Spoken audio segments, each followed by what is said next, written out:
Hi, இதுதாங்க final product. நம்ம கடைசியான வந்த குல்கந்துங்க. நம்ம முறைப்படி அது சீக்கிரமாக பண்ண முறைப்படி தயாரிக்கப்பட்ட ரோஜா இதழ்களில் தயாரிக்கப்பட்ட குல்கந்து.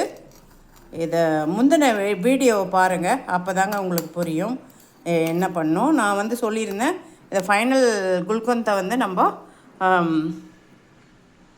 கண்ணாடி பாட்டில்கள்லையோ பிளாஸ்டிக் பாட்டில்களையோ சேவ் பண்ணி வைக்கலாம், சேகரித்து வைக்கலாம்னு. நான் இந்த எவர் சில்வரில் சேகரித்து வச்சுருக்கேன்.